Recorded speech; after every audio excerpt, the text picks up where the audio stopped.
Hello students, जैसा कि हमने प्रीवियस वीडियो में हमने पोस्ट मेनोपॉजल सिम्टम्स, उसका मैनेजमेंट और हमने एंटीपार्टम हीमोरेज पढ़ा था।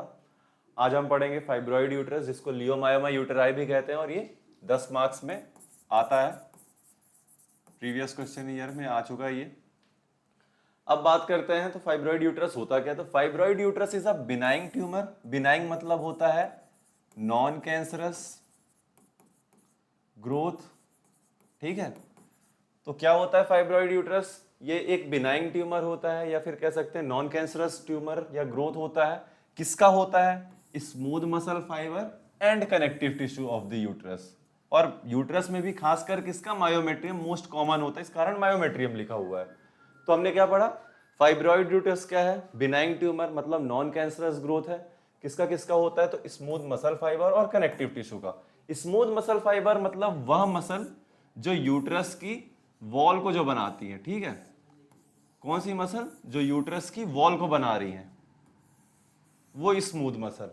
और कनेक्टिव टिश्यू, कनेक्टिव टिश्यू जो स्मूथ मसल को होल्ड करके रख रही है यूट्रस में, उसे हम कहेंगे स्मूथ मसल फाइबर और कनेक्टिव टिश्यू। तो फाइब्रॉइड यूट्रस क्या होता है? नॉन कैंसरस ग्रोथ रहती है, स्मूथ मसल फाइबर की और connective tissue of the uterus.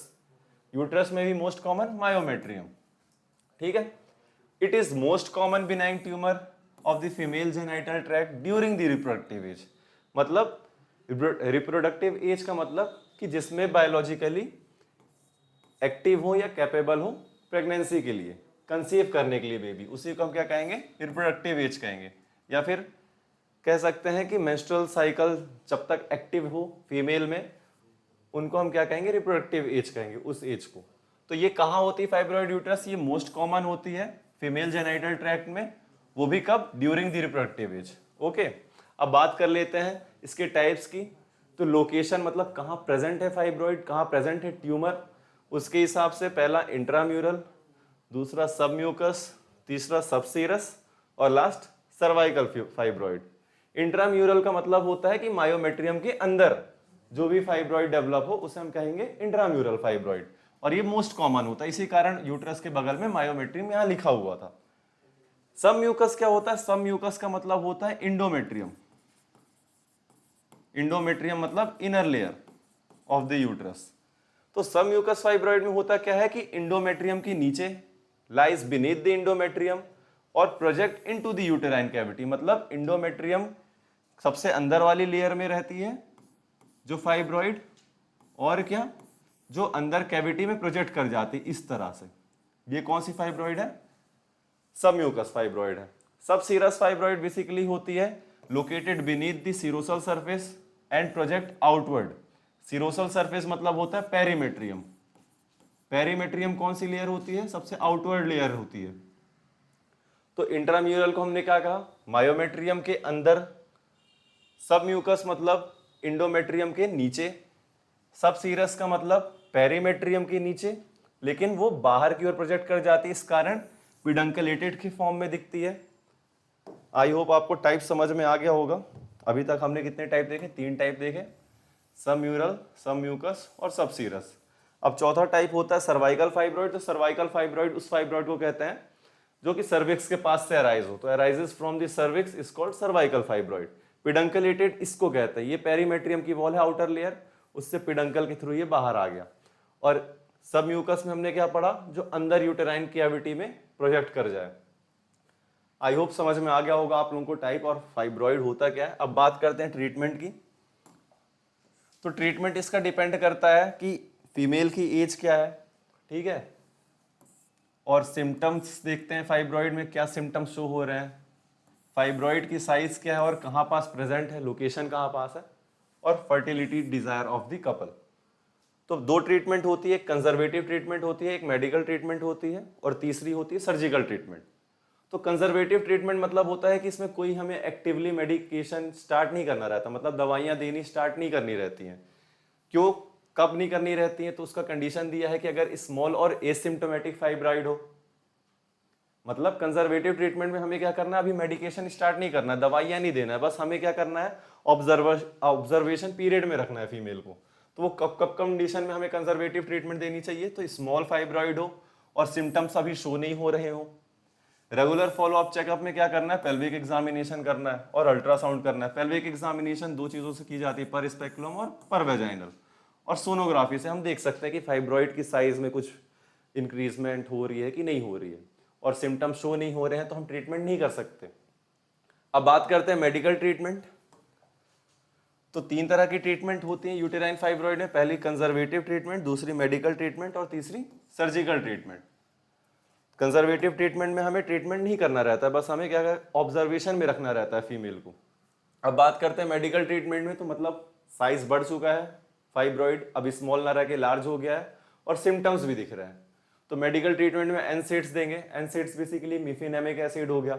ये क्या करता है, ये पेन को रिड्यूस करता है, ठीक है।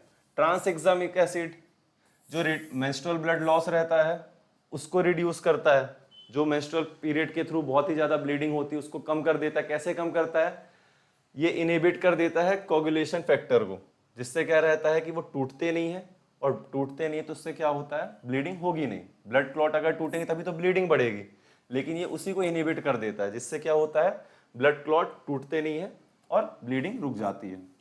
हार्मोनल थेरेपी में हम बात करते हैं कंबाइंड ओरल कॉन्ट्रासेप्टिव्स, जो कि बेसिकली क्या रहते हैं, जिसमें प्रोजेस्टेरॉन और एस्ट्रोजन, एस्ट्रोजन दोनों प्रेजेंट रहते हैं। क्या क्या, प्रोजेस्टेरॉन और एस्ट्रोजन जिसमें दोनों मिले हुए रहते हैं, उसको हम क्या कहते हैं, कंबाइंड ओरल कॉन्ट्रासेप्टिव पिल कहते हैं। इसका सबसे मशहूर एग्जांपल है माला डी माला एन, तो आपको याद रखना है। फिर उसके बाद बात करते हैं तो जीएनआरएच एगोनिस्ट, ये बेसिकली क्या करता है, ये फाइब्रॉइड की साइज को श्रिंक कर देता है। इसका एग्जांपल है लिप्रोलिड। इसका ईटियोलॉजी ये सब मतलब आपको पढ़ने की जरूरत नहीं है कि कैसे ये दवाई एक्ट करता है। अगर जिसको पढ़ना होगा तो वो पीडीएफ जब शेयर होगी तो आप उससे देख के पढ़ सकते हैं, बहुत ही इजी लैंग्वेज में लिखा है। तो हमने क्या क्या देख लिया, पहले हमने फाइब्रॉइड के बारे में जाना कि फाइब्रॉइड होता क्या है। तो वो बिनाइन ट्यूमर रहता है, स्मूथ मसल और connective tissue of the uterus का। फिर हमने टाइप के बारे में जाना, तो 4 टाइप्स के होते हैं। इंट्राम्यूरल जो विद इन मायोमेट्रियम फाइब्रॉइड जो डेवलप होती है। फिर सबम्यूकस, सबम्यूकस मतलब इंडोमेट्रियम में अंदर। फिर उसके बाद पढ़ा हमने सबसीरस, सबसीरस पेरीमेट्रियम और बाहर निकल जाता है आउटवर्ड, तो उसको क्या मे बी पिडंकलेटेड हमने बोल रहे थे। फिर उसके बाद हमने क्या पढ़ा, जो सर्विक्स है राइजो, तो सर्वाइकल फाइब्रॉइड। 4 तरह की पढ़ा हमने। फिर हमने ट्रीटमेंट देखा, ट्रीटमेंट में हमने 3 प्रकार की ट्रीटमेंट की बात की। The first one is conservative treatment, जिसमें हमें सिम्टम्स नहीं दिख रहे थे। फिर हमने मेडिकल ट्रीटमेंट की, मेडिकेशन में हमने अभी तक जीएनआरएच एगोनिस्ट तक पढ़ा। किसका example, leuprolide, NSAIDs, tranexamic acid, combined oral contraceptive pills, और फिर हमने जीएनआरएच एगोनिस्ट पढ़ा। अब हम जानेंगे सेलेक्टिव प्रोजेस्टेरॉन रिसेप्टर मॉड्यूलेटर की। तो इसमें आता है यूलिप्रिस्टल एसीटेट। ये भी बेसिकली क्या करता है, ये करता है फाइब्रॉइड की साइज को श्रिंक कर देता है। तो हमने क्या, जीएनआरएच एगोनिस्ट जिसका एग्जांपल था लिप्रोलिड, वो भी क्या कर रहा था, फाइब्रॉइड की साइज को श्रिंक कर रहा था, कम कर रहा था।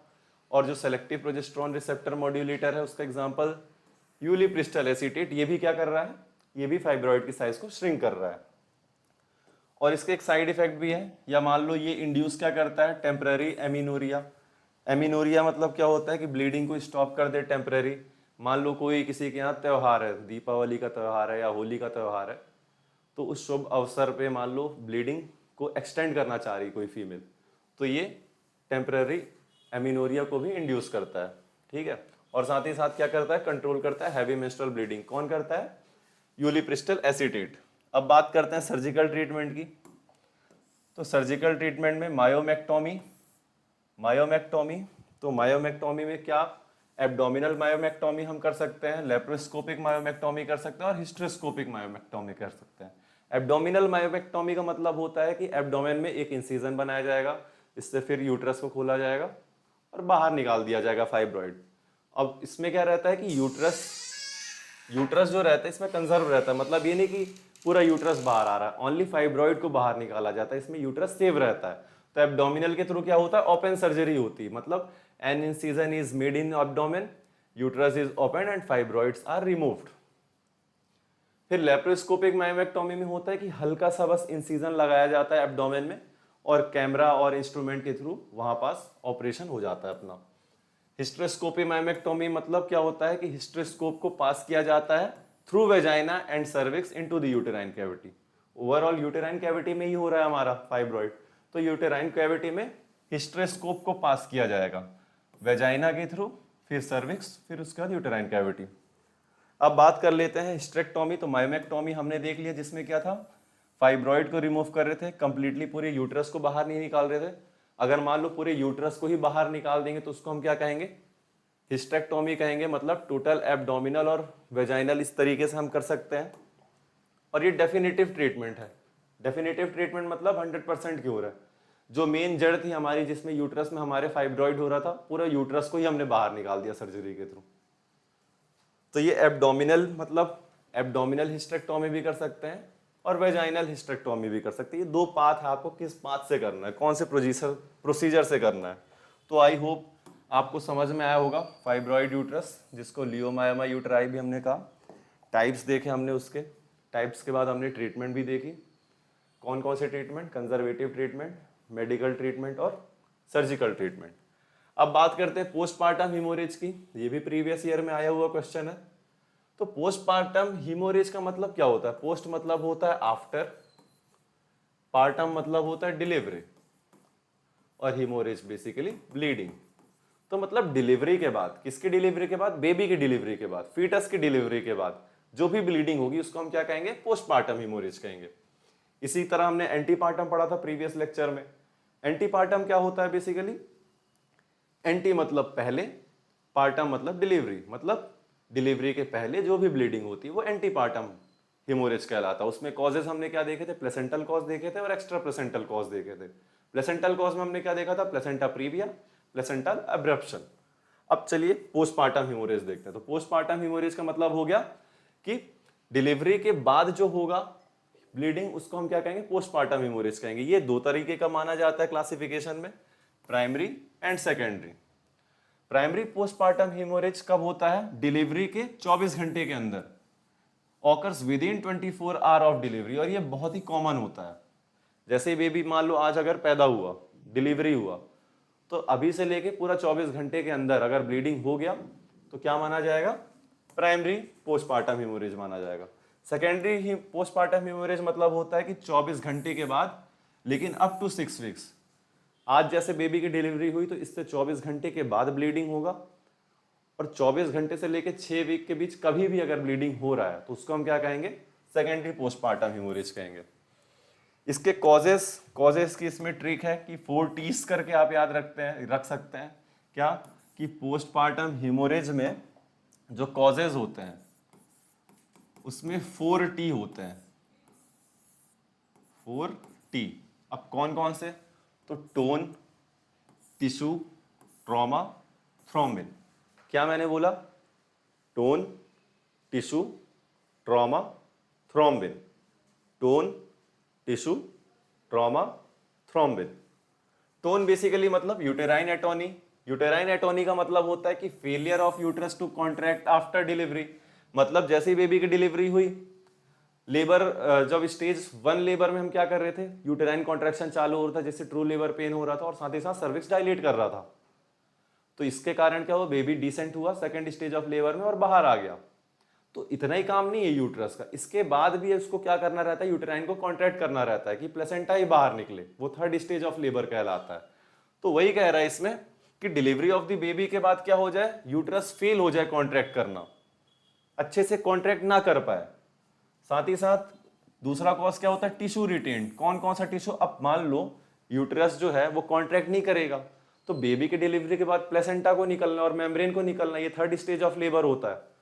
तो यूट्राइन कॉन्ट्रैक्ट अगर ढंग से नहीं कर पाएगा बेबी की डिलीवरी के बाद तो टिश्यूज तो रिटेन्ड रह जाएंगी। तो कौन कौन से टिश्यू? प्लेसेंटल टिश्यू और पार्ट ऑफ सम कंसेप्शन अगर रह जाए तो ये चीजें अंदर ही रह जाएंगी यूट्रस के अंदर, जो कि ब्लीडिंग के थ्रू बाहर निकलेंगे। तीसरा ट्रॉमा, जिसमें सर्वाइकल टीयर हो सकता है, वेजाइनल टीयर हो सकता है और यूटेराइन रप्चर हो सकता है ड्यूरिंग द लेबर की प्रोसेस, और या फिर किसी और कारण के कारण अगर टीयर हो जाए। Thrombin, the fourth is thrombin. तो हमने क्या क्या कॉज देखे? 4 कॉजेज होते हैं। पहला टोन, दूसरा हमने देखा कि टिश्यू, थर्ड इज ट्रॉमा और फोर्थ इज थ्रोम्बिन। तो थ्रोम्बिन में कोगुलेशन डिसऑर्डर और डीआईसी। डीआईसी हमने फर्स्ट लेक्चर में शायद पढ़ा था, एमनियोटिक फ्लूइड एम्बोलिज्म। उसमें हमने डीआईसी के कॉजेस को जाना था कि क्या क्या होता है डीआईसी।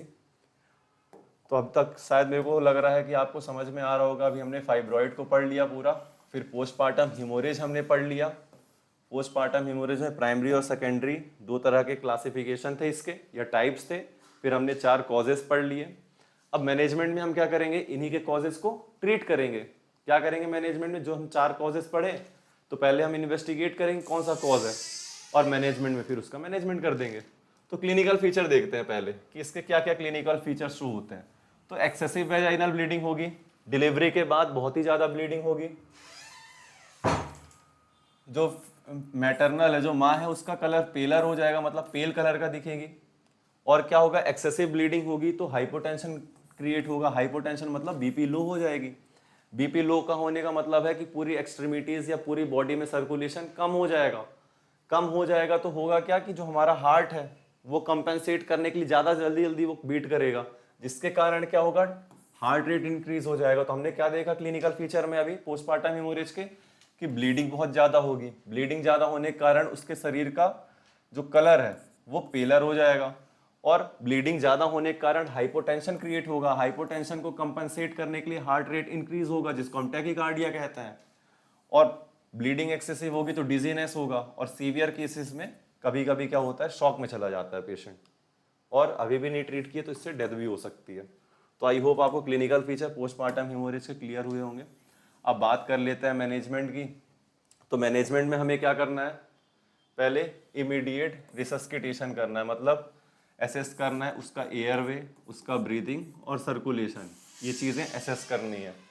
और क्या करना है, जो ब्लड आ रहा है उसका सैंपल हमको सीबीसी के लिए भेजना है। और कोगुलेशन प्रोफाइल, कोगुलेशन प्रोफाइल किस लिए, जो हमने कोगुलेशन डिसऑर्डर पढ़ा था किसमें, थ्रोम्बिन जो कॉज था 4th वाला, सीबीसी के थ्रू हम जांच कर सकते हैं कोई इन्फेक्शन तो नहीं है या कुछ और डिसऑर्डर तो नहीं है।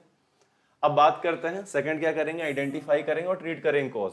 अब इस कारण से क्या हो गया, कॉज आइडेंटिफाई कर लिए हम लोग कि यूट्रस का कॉन्ट्रैक्शन नहीं हो पा रहा है, कि कहीं टीयर हो गया है, टीयर नहीं हुआ तो कहीं टिश्यू रिटेन तो नहीं कर गया है। जब हमें कॉज मालूम होगा तो हम उसका मैनेजमेंट कर लेंगे।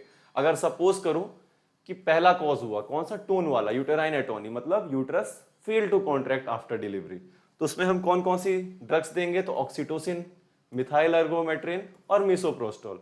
ये क्या करती हैं, इंड्यूस करती हैं यूट्रस को कॉन्ट्रैक्ट कराने में। मिथाइल एर्गोमेट्रिन को आप स्टार मार्क कर लीजिएगा, क्योंकि अगर मान लो फीमेल को उस समय मान लो अगर हाइपरटेंशन हुआ तो हमें ये दवाई नहीं देनी है। कौन सी दवाई, मिथाइल एर्गोमेट्रिन का यूज नहीं करना है। अगर मान लो हाइपरटेंशन नहीं है, मतलब ब्लड प्रेशर उसका हाई नहीं है, तब हमें ये दवाई देनी चाहिए। और the third one is misoprostol. तो यूटेराइन एटोनी में कौन कौन सी ड्रग्स आती हैं, ऑक्सीटोसिन, मिथाइल एर्गोमेट्रिन और मिसोप्रोस्टोल। अगर मान लो रिटेन्ड टिश्यू हो जाए तो क्या करेंगे, मैनुअल रिमूवल कर देंगे उसका, मतलब हाथ से ही पकड़ के निकाल देंगे। और अगर मान लो रिटेन्ड कुछ प्रोडक्ट हो पार्ट ऑफ कंसेप्शन का तो उसका इवैक्यूएशन कर देंगे। अगर मान लो ट्रॉमा हुआ होगा, मतलब सर्वाइकल टीयर होगा या यूटेराइन रप्चर हुआ होगा, तो क्या करेंगे, रिपेयर करेंगे उस एरिया को। कोगुलेशन डिसऑर्डर हुआ होगा, that is thrombin 4th cause, तो उसमें हम प्लेटलेट्स देंगे, फ्रेश फ्रोजन प्लाज्मा देंगे। और फिर लास्ट, अगर इन सब से भी ठीक ना हो तो हमें क्या करना है, ओवरऑल सर्जिकल मैनेजमेंट करना है, जिसमें क्या करेंगे, यूटेराइन आर्टरी लाइगेशन करेंगे, हिस्टेरेक्टोमी कर देंगे, मतलब पूरे तरीके से यूट्रस को ही बाहर निकाल देंगे। या फिर क्या करेंगे, जो यूट्रस की जो आर्टरी हैं उनको जोड़ेंगे, लाइगेट करेंगे। तो ये थी सर्जिकल ट्रीटमेंट। लेकिन सर्जिकल ट्रीटमेंट कब करना है, जब ये ड्रग्स या मेडिकेशन से काम ना हो तब हमें सर्जिकल ट्रीटमेंट करना है। तो हमने क्या क्या पढ़ लिया, हमने पढ़ा पोस्टपार्टम हेमोरेज, और इसके पहले हमने क्या देखा, यूट्रस फाइब्रॉइड देखा। तो आई होप आपको क्लियर हो गया होगा ये 2 टॉपिक। अब बात करते हैं female pelvis and it's obstetrics की। समझ में आ रहा होगा, नहीं आ रहा होगा तो वीडियो पॉज कर करके थोड़ा आराम आराम से आप पढ़िएगा। तो अब बात करते हैं female pelvis and its importance in obstetrics, है ना। तो जो पेल्विस होती है फीमेल की, उसकी क्या सिग्निफिकेंस है या क्या इंपॉर्टेंस है ऑब्स्टेट्रिक कंडीशन में। तो आइए पढ़ते हैं पहली बात की फीमेल पेल्विस होती क्या है। तो फीमेल पेल्विस क्या होती है, बोनी रिंग होती है। बोनी रिंग मतलब रिंग के शेप में रहती है, और बनती किससे है, तो 2 hip bone, 2 hip bone and sacrum and the coccyx. Sacrum और कॉकिक्स क्या होते हैं, स्पाइनल के होते हैं, लोअर एंड। तो क्या हुआ, फीमेल पेल्विस जो होती है बोनी रिंग रहती है, मतलब पूरी बोन की बनी रहती है, वो रिंग शेप की रहती है, इसलिए बोनी रिंग कहा गया। और बनती किससे है, तो लेटरल और एंटीरियर किससे बनाती है, वो हिप बोन से बनाती है, ठीक है। और पोस्टीरियरली मतलब पीछे साइड से जो अपना स्पाइनल कॉर्ड रहता है उसका जो टेल रहता है या लोअर एंड रहता है, कौन सा, सैक्रम और कॉकिक्स, तो ये भी इन्वॉल्व होते हैं। तो दो हिप बोन हो गया और सैक्रम और कॉकिक्स हो गया, ये सभी इन्वॉल्व होकर क्या बनाते हैं, एक बोनी रिंग बनाते हैं, जिसे क्या कहा गया, फीमेल पेल्विस कहा गया। फीमेल पेल्विस बेसिकली क्या बनाता है, बर्थ कैनाल बनाता है, जिससे क्या होता है, फीटस पास होता है ड्यूरिंग लेबर। क्या हो गया, फीमेल पेल्विस बर्थ कैनाल बनाता है, जिससे क्या होता है, फीटस पास करता है लेबर के थ्रू। अब बात कर लेते हैं डिवीजन ऑफ पेल्विस। तो दो तरह का होता है, फॉल्स और ट्रू। फॉल्स को ग्रेटर भी कहते हैं और ट्रू को हम क्या कहते हैं, लेसर कहते हैं। इसका कम सिग्निफिकेंस है क्योंकि ये लाई करता है पेल्विक ब्रिम के ऊपर। ट्रू पेल्विस का ज्यादा सिग्निफिकेंस है हमारा ऑप्स की कंडीशन में, क्योंकि ये तो लाई करता है पेल्विक ब्रिम के नीचे और साथ ही साथ बर्थ कैनाल यही बनाता है। तो अगर ओटी में क्वेश्चन आ जाए कि बर्थ कैनाल कौन फॉर्म करता है, तो ट्रू पेल्विस, जिसको लेसर पेल्विस भी कहते हैं, ये बर्थ कैनाल को बनाता है, इसीलिए ऑप्स में इसकी सिग्निफिकेंस ज्यादा है।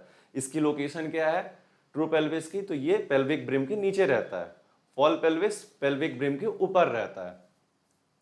अब टाइप की बात करते हैं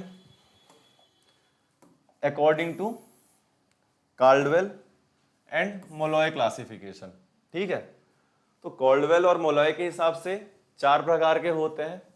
ट्रिक ऐसे याद रखना, GAAP, gynaecoid, android, anthropoid, platypelloid. Overall shape की बात की गई है टाइप में, कि जो गाइनेकॉइड रहता है इसका जो रहता है राउंड कलर का शेप रहता है। एंड्रॉइड वाले में क्या रहता है, हार्ड शेप का थोड़ा सा बना रहता है। एंथ्रोपॉइड में क्या रहता है, ओवल बना रहता है। और प्लेटिपेलॉइड में फ्लैट रहता है। इसके कारण क्या होता है, अगर फीमेल पेल्विस का साइज अगर चेंज होगा तो डिलीवरी में दिक्कत आ सकती है ना। और या हो सकता है कि प्रोलॉन्ग लेबर होने की कंडीशन बन पाए। यही तो ऑप्स की सिग्निफिकेंस है कि बर्थ कैनाल दिक्कत देगी बनने में। तो गाइनेकॉइड को क्या बोलते हैं, round Oval inlet, wide pubic arch रहता है, जो कि ये मोस्ट फेवरेबल रहता है, मतलब राउंड इनलेट वाला मोस्ट फेवरेबल रहता है डिलीवरी में। एंड्रॉइड जिसमें हार्ट शेप का बन रहा था, ये मेल टाइप की पेल्विस होती है पहली बात तो। एंथ्रोपॉइड में ओवल इनलेट बन रहा था, प्लेटिपेलॉइड में फ्लैट बन रहा था। और सबसे मोस्ट और फेवरेबल डिलीवरी के लिए कौन सी है, गाइनेकॉइड वाली है। ऑफ में इंपॉर्टेंस क्या है इसकी, तो ये भी पढ़ लेते हैं। तो पहली बात तो जो फीमेल पेल्विस है, फीमेल पेल्विस में भी कौन सा, लेसर पेल्विस, जिसको ट्रू पेल्विस कहते हैं, वो बर्थ कैनाल बनाती है। और फीमेल पेल्विस से हम क्या करते हैं, डिटरमाइन कर सकते हैं मैकेनिज्म ऑफ लेबर, क्योंकि उसका जो शेप है पेल्विस का राउंड हार्ड शेप, ये डिटरमाइन करेगा कि नॉर्मल डिलीवरी करनी है कि सर्जिकल डिलीवरी करनी पड़ सकती है। Assessment of cephalo pelvic disproportion, cephalo means baby का हेड और pelvic that is female pelvic, इनका डिस्प्रोपोर्शन मतलब इनका रेशियो क्या है। इन्फ्लुएंस मोड ऑफ डिलीवरी, सही बात है, अगर एडिक्वेट पेल्विस मतलब पर्याप्त मात्रा में पेल्विस की साइज जितनी होनी चाहिए उतनी है तो वेजाइनल डिलीवरी होगी। अगर मान लो कॉन्ट्रैक्टेड पेल्विस है मतलब हार्ट शेप की है, या प्लेटिपेलॉइड मतलब ओवल मान लो, एंथ्रोपॉइड, इस तरह की अगर पेल्विस हुई तो इसमें सिजेरियन सेक्शन करना पड़ सकता है हमें। और साथ ही साथ हम लेबर की कॉम्प्लिकेशन को भी प्रेडिक्ट कर सकते हैं फीमेल पेल्विस को देख के। तो आई होप आपको समझ में आ गया होगा। तो हमने क्या देखा, हमने फीमेल पेल्विस के बारे में पहले जाना कि 2 टाइप का होता है, ग्रेटर और lesser. Female pelvis 2 hip bone और सैक्रम और कॉकिक्स से बनती थी। ये क्या बनाती थी, ये बर्थ कैनाल बनाती थी। और इसके काल्डवेल और मोलॉय ने क्लासिफिकेशन दिए तो 4 प्रकार के बताएं, जिसका हमने ट्रिक से याद किया, GAAP, G for gynaecoid, A for android, the second A is anthropoid और P इज प्लेटिपेलॉइड। फिर उसके बाद हमने ऑप्स में सिग्निफिकेंस देखी इसकी कि क्या क्या सिग्निफिकेंस होती है। अब बात करेंगे हम लोग नेक्स्ट टॉपिक की। ये रच प्रवर्तनी बटी, ये आपको मयंक सर पढ़ाएंगे, आयुर्वेद का पोर्शन। मैं मॉडर्न आपको पूरा पढ़ा देता हूँ। तो रेट्रोवर्टेड यूट्रस, रेट्रोवर्टेड यूट्रस भी कई बार क्वेश्चन में आया है। तो रेट्रोवर्टेड यूट्रस होता क्या है, तो पहले आप ये याद रखो कि जो नॉर्मली जो यूट्रस रहता है फीमेल में वो कैसा रहता है, एंटीवर्टेड रहता है। तो अब समझते हैं रेट्रोवर्टेड के बारे में। तो retroverted is a uterus whose long axis is directed posteriorly, मतलब रेट्रोवर्टेड यूट्रस वह यूट्रस है जिसकी लॉन्ग एक्सिस मतलब हो गई ये जो है ये लॉन्ग एक्सिस हुई। तो ये जो लॉन्ग एक्सिस है ये कहां डायरेक्टेड है? पोस्टीरियरली, मतलब पीछे की ओर कहां? Towards the sacrum and instead of the anteriorly, मतलब जो यूट्रस की जो लॉन्ग एक्सिस है वो पोस्टीरियरली हो गई है टूवर्ड्स द सैक्रम, मतलब spinal side, instead of anteriorly towards the bladder. अगर ब्लैडर के साइड अगर आगे की ओर होगी झुकी हुई लॉन्ग एक्सिस तो वो एंटीवर्टेड कहलाएगी।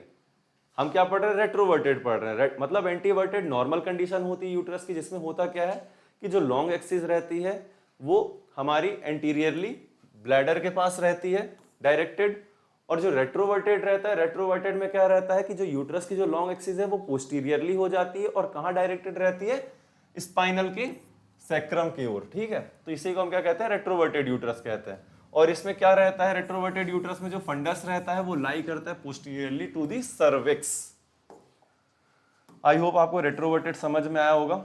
एंटीवर्टेड कंडीशन में क्या रहती है कि जो लॉन्ग एक्सिस रहती है वो डायरेक्टेड रहती है एंटीरियरली आगे की साइड, किसके पास? ब्लैडर के पास। और रेट्रोवर्टेड में लॉन्ग एक्सिस पोस्टीरियरली रहती है डायरेक्टेड, किसके पास? सैक्रम के पास। अब बात करते हैं टाइप की। तो दो तरह की होती है ये, एक मोबाइल रेट्रोवर्टेड और दूसरी फिक्स्ड रेट्रोवर्टेड। मोबाइल मतलब जो मूव कर सके, तो मतलब uterus can be reposition to the normal anteverted position. Uterus जो रेट्रोवर्टेड है उसको हम वापस मैन्युअली हाथ की मदद, अपने हाथ से ही क्या कर दें? उसको एंटीवर्टेड पोजीशन में कर दें। तो ये मोबाइल रेट्रोवर्टेड यूट्रस हो गया। फिक्स्ड रेट्रोवर्टेड यूट्रस में हम मैन्युअली नहीं कर पाएंगे, क्यों? क्योंकि वह फिक्स्ड हो चुका है। अब फिक्स्ड कई कारणों के कारण हो सकता है, तो पढ़ लेते हैं। Uterus is fixed in posteriorly due to adhesion. Adhesion मतलब होता है चिपक जाना। और कारण क्या है? पेल्विक इन्फ्लेमेटरी डिसीज, इंडोमेट्रियोसिस, और कई सारी पेल्विक पैथोलॉजी कारण क्या होती है कि फिक्स्ड हो जाती है पीछे जाके। उसी को हम क्या कहेंगे? रेट्रोवर्टेड यूट्रस कहेंगे। अब बात करते हैं कॉजेस की। तो दो कॉजेस बताए गए हैं, कॉन्जेनाइटल और एक्वायर्ड। कॉन्जेनाइटल मतलब क्या होता है? जिसमें डेवलपमेंटल वेरिएशन आ जाए, और एक्वायर्ड मतलब जो एक्वायर की है पैदा होने के बाद। Pelvic inflammatory disease, endometriosis, pelvic tumour होना, यूटेराइन फाइब्रॉइड, ये सब क्या रहते हैं? कॉज रहते हैं रेट्रोवर्टेड यूट्रस होने के। तो सिम्टम्स क्या क्या शो होंगे इसमें? बॉडी एक देखने को मिलेगा, डिस्मिनोरिया होगा। डिस्मिनोरिया मतलब पेनफुल ब्लीडिंग होगी, पेल्विक पेन होगा, और डिस्पेयरयूनिया। डिस्पेयरयूनिया मतलब होता है पेन ड्यूरिंग और after the sexual intercourse. Investigation में हम क्या करेंगे? तो पेल्विक एग्जामिनेशन करेंगे, पीएस और पीवी। अल्ट्रासोनोग्राफी से हम देख सकते हैं। ट्रीटमेंट क्या करेंगे? तो पहला टाइप कौन सा था? मोबाइल रेट्रोवर्टेड यूट्रस, जिसको हम क्या कर सकते थे? मैनुअली फिक्स्ड कर सकते थे। तो वही इसमें भी करेंगे। ट्रीटमेंट मोबाइल रेट्रोवर्टेड में मैनुअली हम क्या कर देंगे? रिपोजिशनिंग कर देंगे। फिक्स्ड वाले में क्या करेंगे? फिक्स्ड वाला क्या हो रहा था कि पेल्विक पैथोलॉजी इन्वॉल्व हो रही थी, चाहे तो पीआईडी हो चाहे तो इंडोमेट्रियोसिस हो, तो उसको हम ट्रीट करेंगे। तो वही लिखा है, treatment of underlying pathology such as PID and endometriosis. तो आई होप आपको रेट्रोवर्टेड यूट्रस समझ में आया होगा, पोस्टपार्टम हेमोरेज भी समझ में आ गया होगा, और सबसे पहला क्वेश्चन जो हमने पढ़ा था यूटेराइन फाइब्रॉइड वो भी समझ में आ गया होगा। एक्सप्लेन पीएनडीटी एक्ट, ये तो पूरी चीज़ें थियोरेटिकल हैं, आपको नोट्स मिल जाएगा, आप पढ़ लेना। बाकी नहीं समझ में आएगा तो आप ऐप में क्वेरी कर सकते हो। अब हम पढ़ते हैं हिस्टेरोसेल्पिंजियोग्राफी के बारे में। हिस्टेरोसेल्पिंजियोग्राफी बेसिकली उसको हम ट्यूबल पेटेंसी टेस्ट भी कहते हैं। पेटेंसी का मतलब होता है ओपननेस ऑफ ट्यूब की, ट्यूब जो है फेलोपियन ट्यूब जो है वो कितनी ओपन है। तो ट्यूबल पेटेंसी टेस्ट कह लो या हिस्टेरोसेल्पिंजियोग्राफी कह लो, इन्हीं दोनों के नामों से आएगा। चाहे तो क्वेश्चन में ट्यूबल पेटेंसी टेस्ट लिखा रहेगा या फिर लिखा रहेगा हिस्टेरोसेल्पिंजियोग्राफी, तो दोनों को एक ही कहते हैं। ट्यूबल पेटेंसी टेस्ट में जो पेटेंसी है उसका मतलब होता है ओपननेस ऑफ ट्यूब, मतलब इस टेस्ट के द्वारा हम पता करते हैं कि ट्यूब की कितनी ओपनिंग है। फेलोपियन ट्यूब जो है वो कितना ऑब्स्ट्रक्ट है, पूरी तरीके से खुला हुआ है कि पूरी तरीके से ब्लॉक है। तो ये पता करने के लिए हम हिस्टेरोसेल्पिंजियोग्राफी या ट्यूबल पेटेंसी टेस्ट करते हैं। तो पढ़ लेते हैं। हिस्टेरोसेल्पिंजियोग्राफी इज अ रेडियोलॉजिकल प्रोसीजर, ठीक है, in which radio opaque contrast medium is injected through the cervix into the uterine cavity। मतलब जो हिस्टेरोसेल्पिंजियोग्राफी होती है ये एक क्या होती है? ये रेडियोलॉजिकल प्रोसेस होती है जिसमें हम क्या करते हैं? रेडियो ओपेक कॉन्ट्रास्ट मीडियम को क्या करते हैं? इंजेक्ट करते हैं, चाहे तो इंजेक्शन के थ्रू इंजेक्ट करते हैं। कहाँ इंजेक्ट करते हैं? यूटेराइन कैविटी में करते हैं। क्यों करते हैं? To assess the shape of the uterine cavity and patency of the fallopian tube, कि हम जान सके कि शेप कैसी है यूट्रस की। कॉन्जेनाइटल एनोमेली में हमने खूब पढ़ा था कि बाइकॉर्नुएट यूट्रस होता है, आर्कुएट होता है, या यूट्रस डाइडेल्फस होता है। तो वो शेप के बारे में हमें पता चल सकता है कि कुछ इस तरह का शेप तो नहीं हो चुका है कॉन्जेनाइटल एनोमेली के कारण। और patency of the fallopian tube, कि फेलोपियन ट्यूब ब्लॉक है कि ओपन है। तो इन चीजों से हम एसेस कर सकते हैं। ये क्या होता है? रेडियोलॉजिकल प्रोसीजर होता है, जिसमें क्या होता है, रेडियो ओपेक कॉन्ट्रास्ट को डाला जाता है, मीडियम को इंजेक्ट किया जाता है सर्विक्स के थ्रू, कहाँ? यूटेराइन कैविटी में, और यूटेराइन कैविटी और फेलोपियन ट्यूब को एसेस किया जाता है। अब बात करते हैं इंडिकेशन की कब कब करनी चाहिए। तो to detect the tubal blockage, अगर हमें डिटेक्ट करना है ट्यूबल ब्लॉकेज तब हमें करना चाहिए। यूटेराइन कैविटी अगर एबनॉर्मेलिटीज हो, कौन कौन सी, जो अपन ने पहले पढ़ा था, bicornuate uterus, unicornuate arcuate uterus, septate, है ना, और एशरमैन सिंड्रोम। एशरमैन सिंड्रोम का मतलब होता है कि जो कैविटी रहती है यूटेराइन कैविटी, वो एक दूसरे से कोलैप्स कर जाती है, या मान लो स्टिक कर जाती है, उसी को हम क्या कहते हैं? Asherman syndrome. तो इन चीजों में हमें करना चाहिए। अगर मान लो इंडोमेट्रियम में पॉलिप्स हो, इंडोमेट्रियम कहाँ प्रेजेंट है? यूट्रस कैविटी में प्रेजेंट है। या मान लो सब म्यूकस फाइब्रॉइड हो, सब म्यूकस मतलब इंडोमेट्रियम के अंदर कैविटी में जो ऐसे करके लाई कर जाती है फाइब्रॉइड, उसी को कहते हैं सब म्यूकस फाइब्रॉइड। तो ओवरऑल यूटेराइन कैविटी और फेलोपियन ट्यूब अगर इधर पास कहीं ना कहीं हमें चेक करना है, तो इस कंडीशन में हमें एचएसजी करनी चाहिए। कॉन्ट्राइंडिकेशन है कि कब कब हमें नहीं करना चाहिए। तो अगर मान लो प्रेगनेंसी है तब नहीं करना चाहिए। सीवियर यूटेराइन ब्लीडिंग हो रही हो, बहुत ही ज्यादा ब्लीडिंग हो रही हो, तब नहीं करना चाहिए। जैसे मान लो पोस्टमार्टम हिमोरेज में ब्लीडिंग हो रही हो तब नहीं करनी चाहिए, या एंटीपार्टम में हो रही हो सीवियर ब्लीडिंग तब नहीं करनी चाहिए।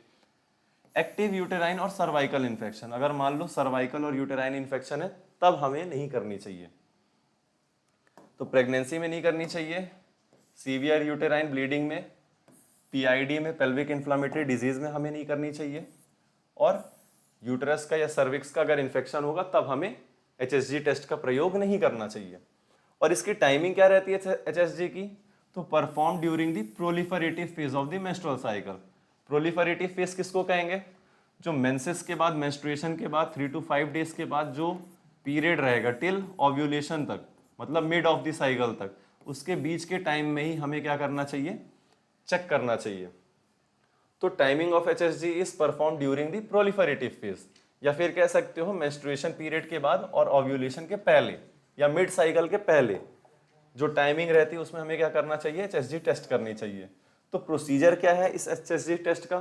तो सबसे पहले हमें पेशेंट को प्रिपेयर करना है। प्रिपेयर कैसे करेंगे? हम एक्सप्लेन करेंगे उसको प्रोसीजर, और उससे कंसेंट लेंगे, और इंश्योर क्या करेंगे कि उसका जो ब्लैडर है, कौन सा? यूरिनरी ब्लैडर, वो खाली रहे, जिससे क्या हो कि लॉन्ग टर्म तक थोड़ा चलता ये प्रोसीजर एचएसजी जो टेस्ट रहता है, कि उसको इरिटेशन ना हो उस टाइम। तो हम क्या करेंगे? प्रोसीजर को समझाएंगे और उससे कंसेंट फॉर्म साइन कराएंगे, पेशेंट का इंश्योर करेंगे कि ब्लैडर एम्प्टी हो। सेकेंड स्टेप में क्या करेंगे? लिथोटॉमी पोजीशन में उसको लिटा देंगे, और क्या करेंगे थर्ड स्टेप में? चाहे तो इंस्ट्रूमेंट के थ्रू या पर वेजाइनल अपन क्या करेंगे? सर्विक्स को विजुअलाइज करेंगे। तो सर्विक्स को विजुअलाइज करने के स्पेक्यूलम देंगे, सिम्स डबल ब्लेड हो, चाहे जो भी आप स्पेक्यूलम यूज कर रहे हो। और क्या करेंगे? क्लीन करेंगे सर्विक्स को एंटीसेप्टिक सॉल्यूशन से। तो क्या क्या अपन ने किया? पहले प्रोसीजर समझाया, कंसेंट साइन कराया, मतलब स्टेप 1 प्रिपरेशन किया हमने फीमेल पेशेंट को। सेकेंड स्टेप में क्या किया? उसे हमने लिथोटॉमी पोजीशन में उसको लिटाया। थर्ड स्टेप में हमने क्या किया? सर्विक्स का विजुअलाइजेशन किया। किसके द्वारा किया? तो हमने इंसर्ट किया स्पेक्यूलम और सर्विक्स को क्लीन किया एंटीसेप्टिक सॉल्यूशन से। फोर्थ स्टेप में हमने क्या किया? कैन्युलेशन किया। कैन्युलेशन मतलब हमने इंजेक्ट किया, रेडियो ओपेक कॉन्ट्रास्ट मीडियम को हमने इंजेक्ट किया सर्विक्स के थ्रू, कहाँ? यूटेरस में। तो लिखा भी हुआ है कि introduce HSG cannula into cervical canal, slowly injected 5 to 10 ml iodine contrast medium. ये याद रखना हो तो करना, नहीं याद रखना तो कोई दिक्कत नहीं। और फिर हमने क्या किया? रेडियोग्राफिक इमेजिंग से देख लिया कि ट्यूब ब्लॉक तो नहीं है फेलोपियन ट्यूब, या यूटेराइन कैविटी में कोई एनोमेली तो नहीं है, जिससे हमें ये पता चला। तो आई होप आपको समझ में आ गया होगा एचएसजी, जिसको हम ट्यूबल पेटेंसी टेस्ट भी कहते हैं, उसकी टाइमिंग कब परफॉर्म करनी चाहिए, कॉन्ट्राइंडिकेशन, इंडिकेशन, है ना, और स्टेप प्रोसीजर हमने समझ लिया कि कैसे कैसे हमको करना है। तो हमने पोस्टमार्टम हीमोरेज देखा, यूटेराइन फाइब्रॉइड देखा, फिर हमने HSG देखा, और HSG से ही पहले हमने क्या देखा था, तो हमने पढ़ा था PNDT हमने छोड़े, हाँ रेट्रोवर्टेड यूट्रस। रेट्रोवर्टेड यूट्रस के हमने टाइप देखे थे, और जितने कॉजेस थे उसके मैंने जितने कॉजेस टाइप देखे थे उसके हमने रेट्रोवर्टेड यूट्रस के, और क्लिनिकल फीचर्स हमने समझी थी उसकी। और फिर उसके बाद अगर मान लो मोबाइल रेट्रोवर्टेड यूट्रस है तो उसको मैनुअली ठीक कर रहे थे, और जो फिक्स्ड वाला था रेट्रोवर्टेड यूट्रस उसमें हम क्या कर रहे थे, कौन कौन सी पैथोलॉजी इन्वॉल्व है वो ट्रीट कर रहे थे। अब बात करते हैं डायलेशन एंड क्यूरिटेज। ये क्वेश्चन कई बार आया एग्जाम में। तो होता क्या है, डायलेशन एंड क्यूरिटेज को अपन D एंड C भी लिख देते हैं। ये क्या होता है, गायनेकोलॉजिकल प्रोसीजर होता है। गायनेकोलॉजिकल मतलब होता है कि मेडिकेशन या सर्जिकल प्रोसीजर किस में किया जाता है, जेनाइटल ट्रैक्ट में किया जाता है फीमेल के। किस लिए किया जाता है, चाहे तो डायग्नोसिस करना हो हमें या फिर ट्रीटमेंट करना हो। तो ये क्या होता है, D एंड C, ये होता है गायनेकोलॉजिकल प्रोसीजर होता है। किस चीज़ का प्रोसीजर, चाहे तो मेडिकेशन वाला प्रोसीजर हो या सर्जिकल वाला प्रोसीजर हो। क्यों किया जाता है, तो डायग्नोसिस करना हो मान लो जेनाइटल ट्रैक्ट की, या ट्रीटमेंट करनी हो अगर वहाँ मान लो कोई पैथोलॉजी इन्वॉल्व होगी, तो इसके लिए हमें D एंड C किया जाता है, मतलब डायलेशन और क्यूरिटेज किया जाता है। तो होता क्या है इसमें, डायलेशन एंड क्यूरिटेज में, कि सर्विक्स को डायलेट किया जाता है, ठीक है। Cervix is dilated and the endometrial lining of the uterus is scraped for diagnostic and therapeutic purpose. मतलब सर्विक्स को डायलेट करते हैं जिससे यूट्रस एसेस कर पाए हम, और फिर इस इंस्ट्रूमेंट की मदद से क्या करते हैं, इंडोमेट्रियम की जो लाइनिंग रहती है उसको स्क्रैप कर लेते हैं, या थोड़ा सा टुकड़ा उसका बाहर निकाल लेते हैं। किसके लिए निकालते हैं, डायग्नोसिस के लिए निकालते हैं, और उसका ट्रीटमेंट में कोई अगर मान लो पर्पस है इस कारण निकालते हैं। अब बात कर लेते हैं इंडिकेशन की कि D and C that is dilation and curettage हमें कब कब करना चाहिए। तो पहला क्या है, AUB एबनॉर्मल यूटेराइन ब्लीडिंग, किस तरह की, मीनोरेजिया कंडीशन हो या मेट्रोरेजिया कंडीशन हो तब हमें करना चाहिए। दूसरा, अगर मान लो अगर हमें सस्पेक्ट हो कि इंडोमेट्रियल कोई पैथोलॉजी हो सकती है, मतलब यूट्रस के अंदर यूटेराइन फाइब्रॉइड हो या इंडोमेट्राइटिस हो, कुछ भी कंडीशन अगर हो सकती होगी तब हमें करना चाहिए D and C। Endometrial carcinoma हो, इंडोमेट्रियल पॉलिप्स हो, ओवरऑल यूटेराइन कैविटी के अंदर अगर कुछ भी हो रहा हो, उसके अगर मान लो सस्पेक्ट है हमें या मान लो पैथोलॉजी हमें मालूम है, तब हमें D एंड C करनी चाहिए, that is dilation and curettage. Infertility का इवेल्युएशन के लिए हमें करना चाहिए कि हम चेक कर सके कि इंडोमेट्रियम का स्टेटस कैसा है, ठीक है। अगर मेंस्ट्रुअल साइकिल जब अपन पढ़ेंगे तो और अच्छे समझ में आएगा कि क्यों हम इंडोमेट्रियम का स्टेटस चेक करते हैं। इम्प्लांटेशन के टाइम में अच्छा है कि नहीं है, ये चेक करने के लिए बेसिकली किया जाता है कि इंडोमेट्रियम अगर थिक रहेगा तो इम्प्लांटेशन में कोई दिक्कत नहीं आएगी। तो ये इनफर्टिलिटी का इवेल्युएशन हो गया। और क्या करते हैं, to obtain endometrial tissue for histopathological examination. इन चीजों के लिए हमें क्या करना रहता है, यूज करना रहता है D एंड C का। थेरापेटिक इंडिकेशन क्या है इसका, तो इनकम्प्लीट एबॉर्शन, मिस्ड एबॉर्शन और इनएविटेबल एबॉर्शन में हमें इसका यूज करना चाहिए। तो आई होप आपको समझ में आ गया होगा डायलेशन एंड क्यूरिटेज, इसका हमने डेफिनेशन देखा, फिर इंडिकेशन देखा। तो डायग्नोस्टिक इंडिकेशन मतलब जांच के लिए हमें कब कब करनी चाहिए, और फिर हमने इसका क्या देखा, थेरापेटिक इंडिकेशन मतलब ट्रीटमेंट के लिए जो हमने इंडिकेशन देखी, तो क्या देखी हमने, मिस्ड अबॉर्शन हो, इनएविटेबल अबॉर्शन हो या इनकम्प्लीट अबॉर्शन हो, तब हमें इसका यूज करना चाहिए। दो तरीके का इंडिकेशन देखा, पहला डायग्नोस्टिक इंडिकेशन और थेरापेटिक इंडिकेशन, किसका, डायलेशन एंड क्यूरिटेज का। अब बात करते pap smear test. Pap smear test basically कब किया जाता है, या स्क्रीनिंग टेस्ट है। Screening test not a confirmatory test, तो ये भी लिख लेना कि जो पैप स्मीयर टेस्ट होता है यह एक तरीके का स्क्रीनिंग टेस्ट है, कंफर्मेटरी टेस्ट नहीं है बिल्कुल भी।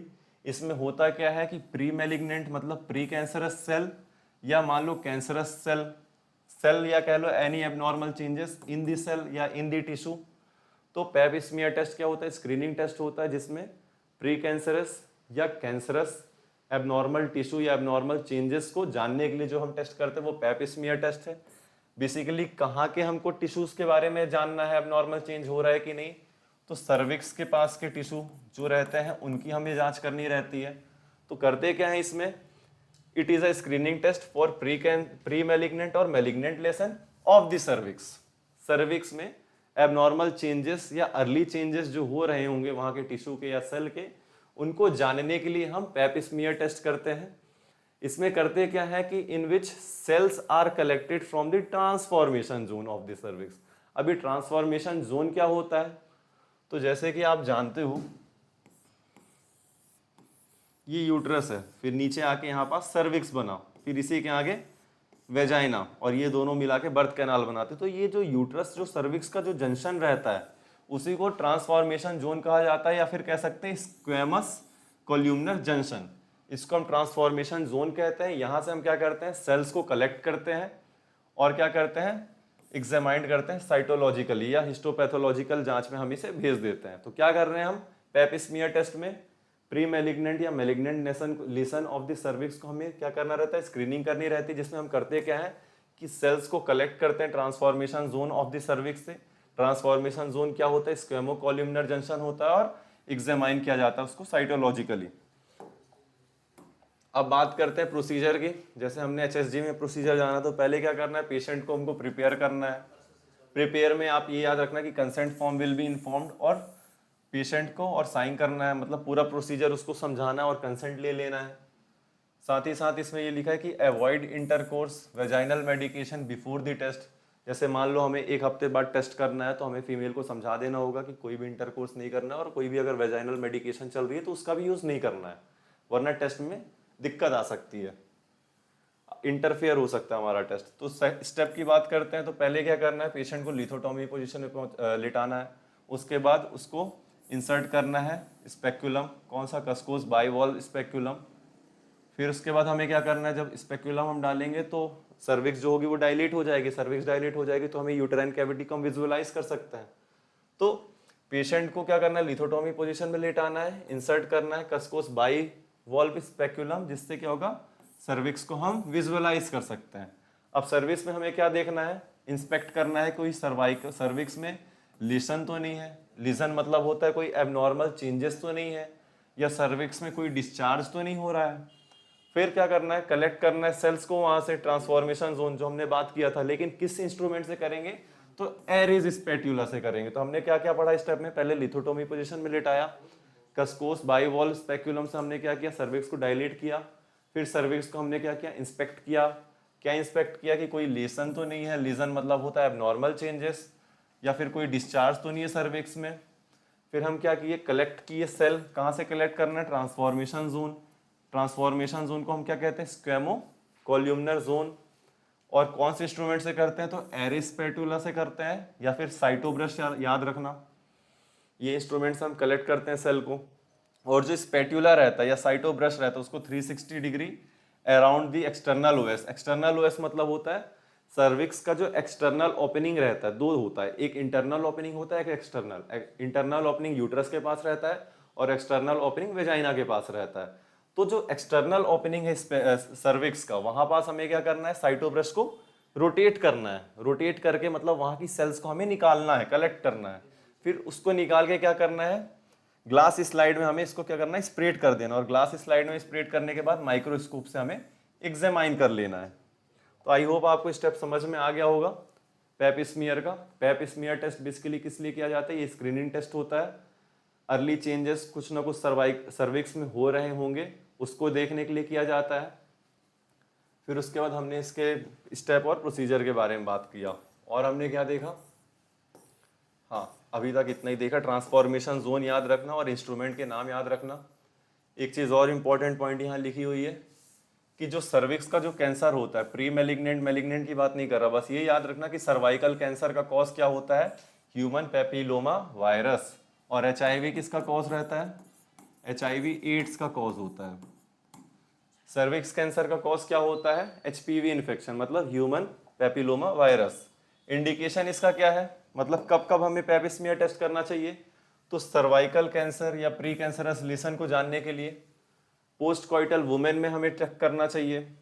कोई एबनॉर्मल वेजाइनल ब्लीडिंग हो रही होगी तब हमें जांच करनी चाहिए। और हाई रिस्क वुमेन मतलब मल्टीपल, अगर मान लो वुमेन सेक्स पार्टनर के साथ कर रही हो सेक्सुअल इंटरकोर्स, या ह्यूमन पैपिलोमा वायरस का अगर इन्फेक्शन हो गया होगा जिससे सर्वाइकल कैंसर होता है, तो इन सब चीज़ों के लिए हमें जांच करनी चाहिए। आई होप आपको पैप स्मीयर क्लियर हो गया होगा। HSG हमने पढ़ लिया, हिस्टेरोसल्पिंजोग्राफी। एक सेकंड पानी पी लो यार, गला सूखने लगा। तो हमने क्या क्या पढ़ लिया एक बार देख लेते हैं।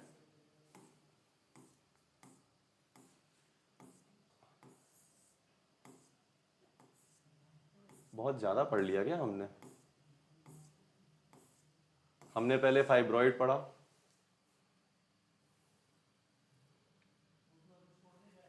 फाइब्रॉइड के बाद हमने क्या देखा, उसके टाइप्स, उसके मैनेजमेंट। पोस्टमार्टम ह्यूमरेज देखा, उसके टाइप्स, उसके कॉजेस, 4 T's से जिसने हमने याद किया। फिर क्लिनिकल फीचर हमने देख लिया।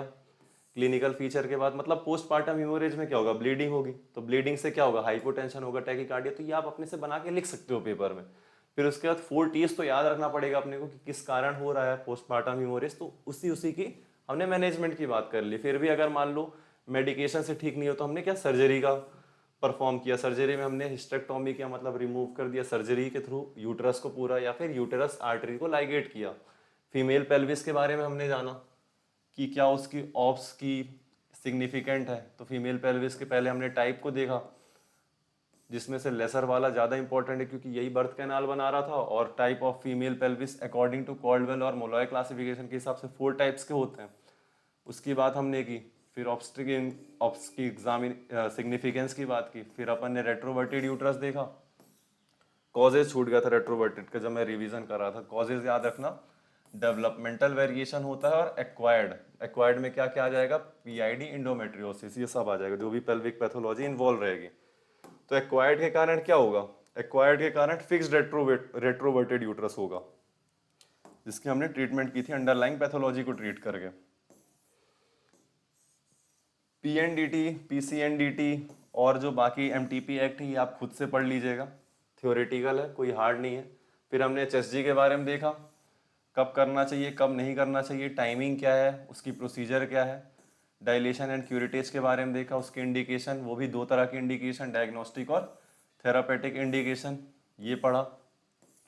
पेप स्मीयर टेस्ट के बारे में जाना हो, इसमें मेन इंस्ट्रूमेंट याद रखना है, एरिज स्पेट्यूला हो गया जैसे, जिससे हम कलेक्ट कर रहे थे ट्रांसफॉर्मेशन जोन से। कस्कोस बाइवॉल स्पेक्यूलम हो गया। और ये याद रखना कि ह्यूमन पेपिलोमा जो वायरस होता है वही कॉज करता है हमारा सर्वाइकल कैंसर। इंडिकेशन की बात कर ली थी हमने कि स्क्रीनिंग करना रहे अगर मान लो सर्वाइकल कैंसर का, तब हम करते हैं। अगर मान लो हाई रिस्क रहे वुमेन को HPV इन्फेक्शन होने का या मल्टीपल सेक्स पार्टनर का, तब हमें करना चाहिए। या मान लो वेजाइनल जो डिस्चार्ज है वो परसिस्टेंट बना हुआ है और सस्पिशस हो, हमको मान लो हमें सस्पिशन हो किसका कि कहीं ना कहीं सर्वाइकल पैथोलॉजी तो इन्वॉल्व नहीं है इस चीज़ में, तब हमें करना चाहिए। अब बात करते हैं टाइप ऑफ हिस्टेक्टोमी। थोड़ा पानी पी लो।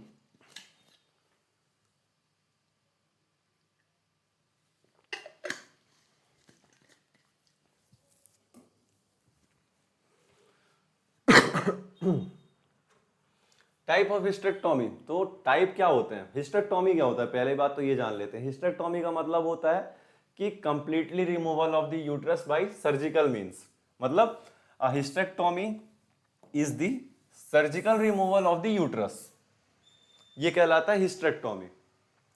अब depending on the extent of removal, मतलब यूट्रस को तो हम रिमूव कर रहे हैं सर्जिकल प्रोसीजर के थ्रू, लेकिन एक्सटेंट मतलब कितने हद तक हम कर रहे हैं रिमूव, उसके हिसाब से क्लासिफिकेशन की गई है, ठीक है। तो टाइप ऑफ हिस्टेक्टोमी में याद रखना कि हिस्टेक्टोमी हम कितने एक्सटेंट तक कर रहे हैं, उस हिसाब से हम उसकी क्लासिफिकेशन मानेंगे। तो पहला लिखा है टोटल हिस्टेक्टोमी, दूसरा लिखा है सब टोटल, तीसरा रेडिकल, और चौथा हिस्टेक्टोमी विथ बाइलेटरल सेल्पिंजो और फेक्टोमी। टोटल हिस्टेक्टोमी का मतलब होता है कंप्लीटली यूट्रस को निकाल देना। कंप्लीटली यूट्रस को निकाल देना मतलब सर्विक्स के साथ यूट्रस को निकाल देना। तो removal of the entire uterus including cervix, UC, इसका रिमूवल हो जाना यूट्रस और सर्विक्स का, वो टोटल हिस्टेक्टोमी है। सब टोटल में क्या होगा कि removal of the uterine body while preserving the uterus, मतलब ओनली यूट्रस को ही खाली अगर बाहर निकालेंगे तो सब टोटल माना जाएगा वो। रेडिकल में क्या होगा, removal of the uterus, cervix, upper part of the vagina. तो इसमें क्या क्या आ जाएगा,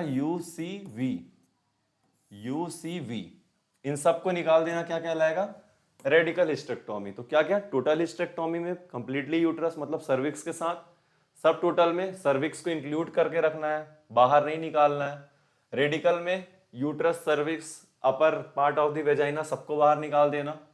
और हिस्टेक्टोमी विथ बाइलेटरल सेल्पिंजो, बाइलेटरल मतलब दोनों तरफ की फेलोपियन ट्यूब।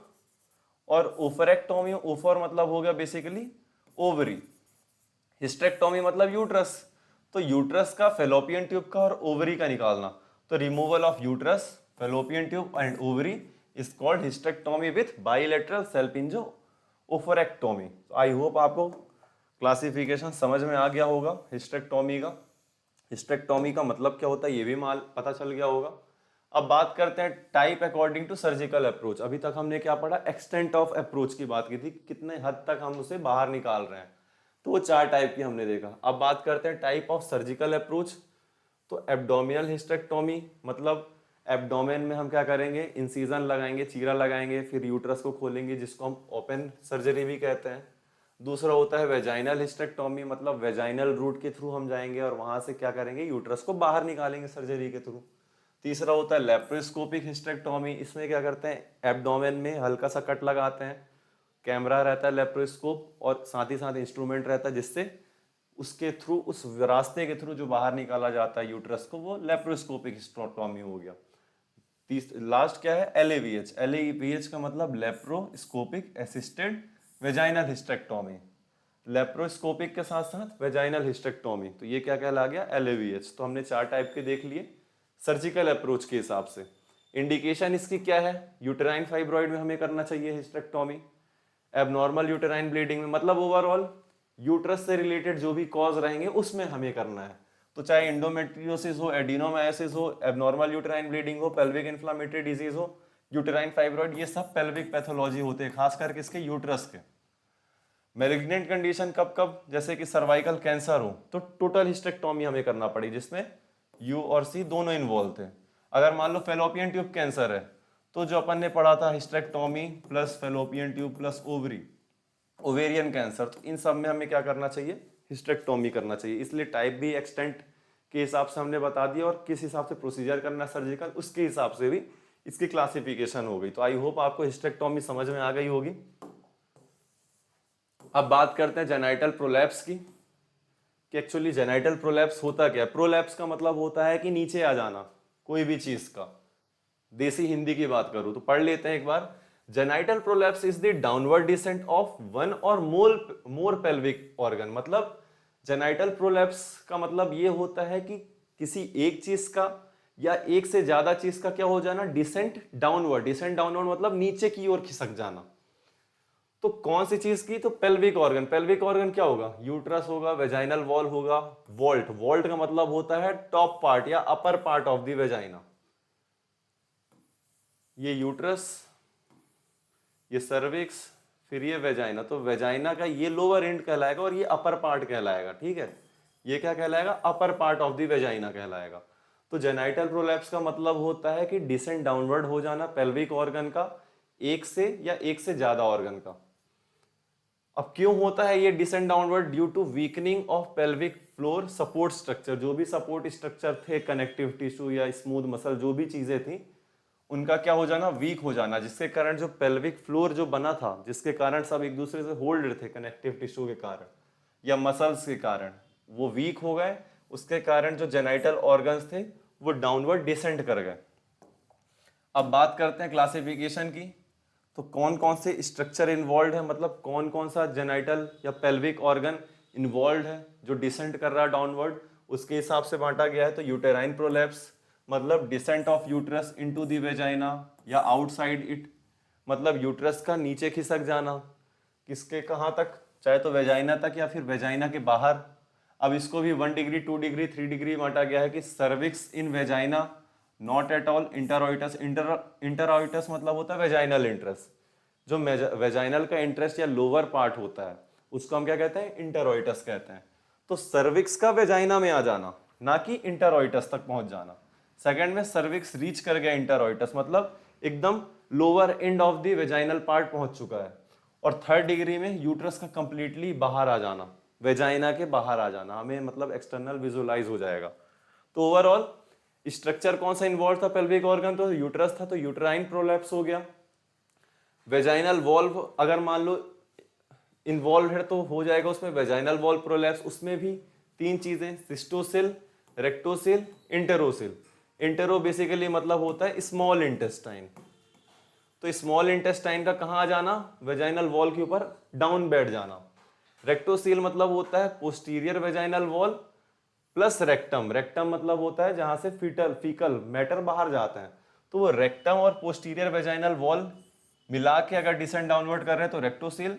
सिस्टोसील होगा anterior vaginal wall with bladder, तो वो सिस्टोसिल। इतना याद भी नहीं रखना आपको, बस याद रखना है कि कौन कौन से स्ट्रक्चर इन्वॉल्व है पेल्विक ऑर्गन के। तो यूट्रस इन्वॉल्व है तो यूट्रस का डिसेंड कर जाना डाउनवर्ड, वो क्या कहलाता है, यूटेराइन प्रोलैप्स कहलाता है।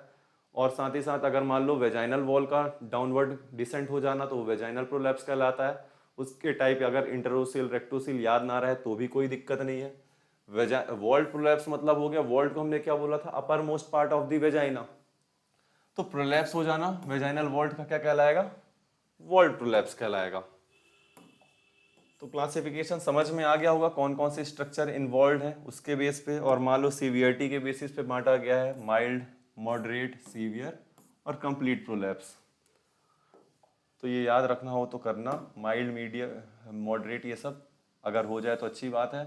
बाकी आपको uterine prolapse, vaginal wall prolapse, vault prolapse वो तो याद करना ही पड़ेगा, क्योंकि यही स्ट्रक्चर बेसिकली होते हैं प्रोलैप्स, और इन्हीं कारण जेनाइटल प्रोलैप्स टॉपिक भी था।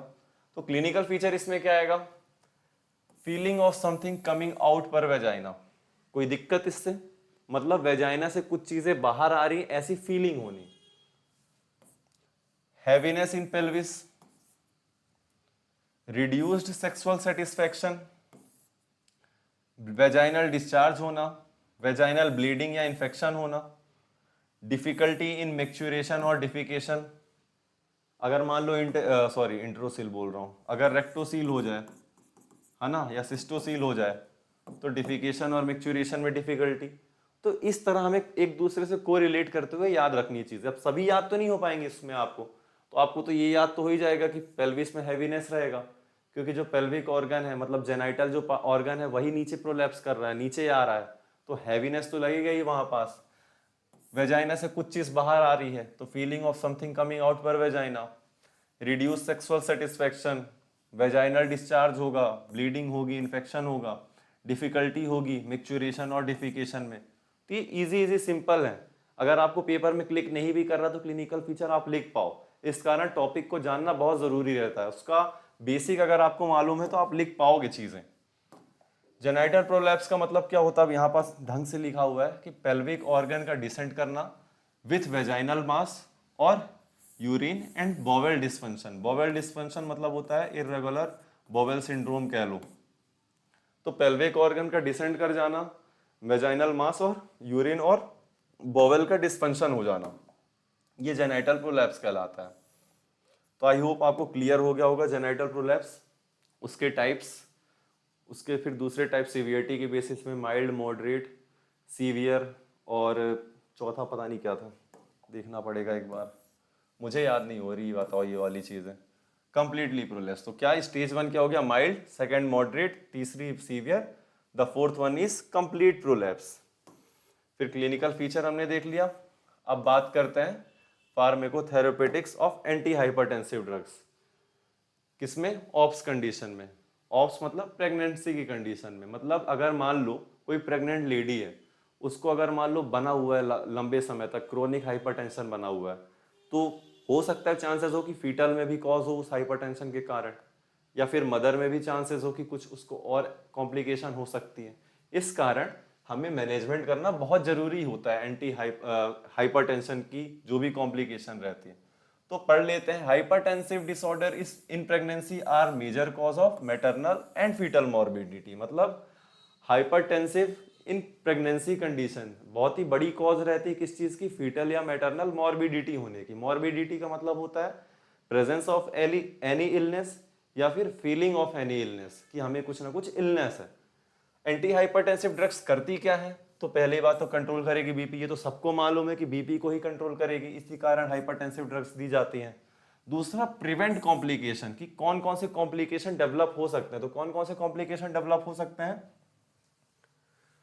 तो स्ट्रोक हो गया, इक्लैम्पसिया हो गया, हाई बीपी विद सीजर्स जिसको कहा जाता है वो इक्लैम्पसिया हो गया।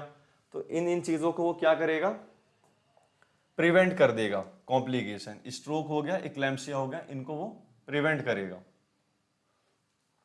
अब बात करते हैं ड्रग्स कौन कौन सी देना है। तो जैसे हम ABCD याद करते हैं उसी तरह आपको याद रखना है LMNOP।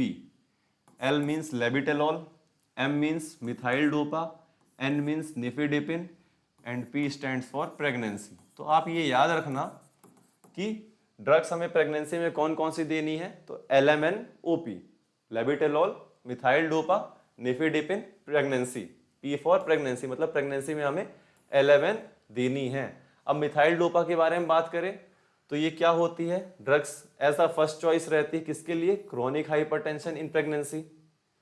लेबिटेलॉल क्या होती है, क्रोनिक और एक्यूट दोनों में काम करती है, साथ ही साथ सेफ भी होती है प्रेगनेंसी के लिए और रैपिड ऑनसेट रहता है इसका। मिथाइल डोपा क्या थी, क्रोनिक हाइपरटेंशन में काम कर रही थी ड्यूरिंग प्रेगनेंसी। और लेबिटेलॉल क्या कर रही है, लेबिटेलॉल क्या होती है हमारी, एक्यूट और क्रोनिक हाइपरटेंशन दोनों में काम करती है। इसका रैपिड ऑनसेट ऑफ एक्शन रहता है, मतलब तुरंत एक्ट करती है, जिसके कारण अब इसका यूज ज्यादा करने लगे हैं, तो जिसके कारण widely used as a first line drug now. Nifedipine basically क्या है, तो निफिडिपिन कैल्शियम चैनल ब्लॉकर होता है, ओरली देते हैं और ये भी एक्यूट और क्रोनिक हाई बीपी में काम आता है। तो LMN में हमने क्या क्या देखा कि L और N जो थे वो एक्यूट और क्रोनिक हाई बीपी में काम आ रहे थे और M बेसिकली क्रोनिक हाइपरटेंशन में काम आ रहा था।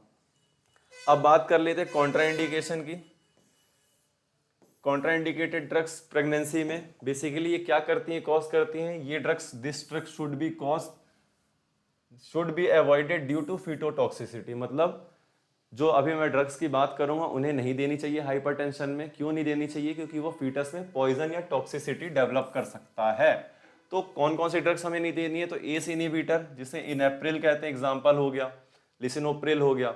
ये बेसिकली क्या करता है, एस इनहिबिटर तो एंजियोटेंसिन कन्वर्टिंग एंजाइम को इनहिबिट कर देता है, जो एंजियोटेंसिन 1 को एंजियोटेंसिन 2 में जो कन्वर्ट करता है एंजाइम, उस एंजाइम को इनहिबिट कर देता है, जिससे ये प्रोसेस रुक जाती है। वो एस इनहिबिटर हो गया, एग्जांपल इनेप्रिल हो गया। क्यों नहीं देना चाहिए, क्योंकि ये फीटल का जो बच्चा है जो यूटरस के अंदर है उसका रीनल फेलियर कर सकता है, किडनी फेल कर सकता है या ओलिगोहाइड्रामिनोस कॉज कर सकता है। सेकेंड ड्रग्स कौन सी हो गई, ARBS एंजियोटेंसिन रिसेप्टर ब्लॉकर। कौन सा, एंजियोटेंसिन 2 रिसेप्टर को ब्लॉक कर देगा। लोसार्टन, टेलमिसार्टन इसके एग्जांपल हो गए। ये क्या करता है, फीटल में टॉक्सिसिटी और डेथ करता है। सोडियम निट्रोप्रोसाइड ये देना चाहिए, कब देना चाहिए, जब लाइफ थ्रेटनिंग सिचुएशन बने तब हमें यूज करना है, बाकी नॉर्मली नहीं करना है। एटिनॉल ये क्या रहता है, एसोसिएटेड रहता है फीटल ग्रोथ के रेस्ट्रिक्शन से। तो हमने क्या देखा, एंटी हाइपरटेंसिव ड्रग्स के बारे में जाना।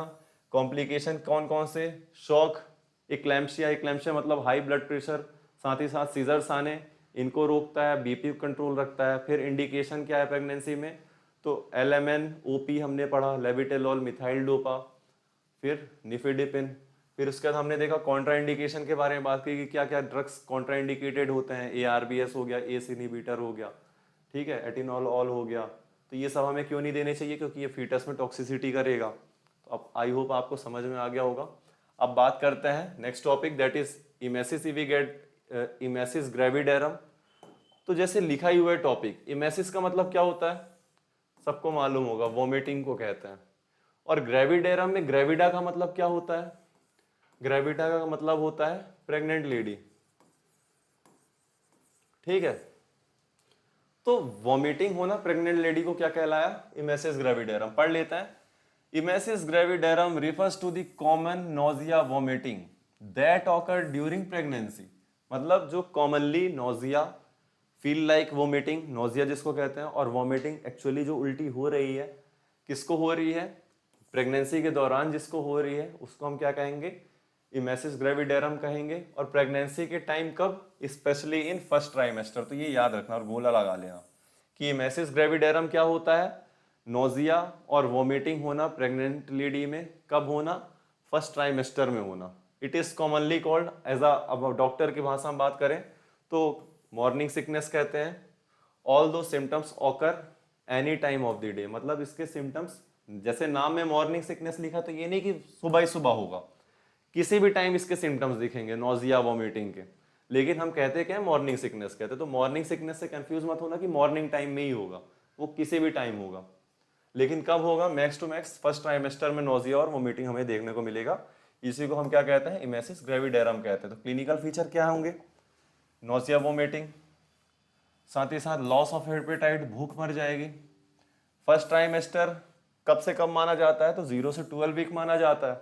उसमें भी जो 4 to 6 वीक रहते हैं प्रेगनेंसी के, उसमें ये रहता है नॉर्मली बिगिंस करता है, स्टार्ट करता है 4 से 6 हफ्तों में, और 8 से 12वें हफ्ते में वो पीक लेवल में पहुंच जाता है। मतलब नोजिया वोमिटिंग जो है ये फर्स्ट ट्राइमेस्टर कौन सा ड्यूरेशन माना जाता है, 0 से 12 वीक। अब 4 to 6 वीक्स में स्टार्ट होता है, ऐसा नहीं कि फर्स्ट वीक से ही होना चालू हो जाएगा वोमिटिंग नोजिया। मतलब प्रेगनेंसी के या इम्प्लांटेशन के 4 से 6 वीक बाद माना जाता है जो चालू हो जाता है ये हमारा नोजिया वोमिटिंग, और पीक लेवल कब पहुंचता है, 8वें से 12वें हफ्ते तक बहुत ही ज़्यादा अमाउंट में या ज़्यादा फ्रीक्वेंसी में नोजिया और वोमिटिंग देखने को मिलता है। और फिर डिसलाइक या इंटॉलरेंस टू सर्टेन फूड और स्मेल्स।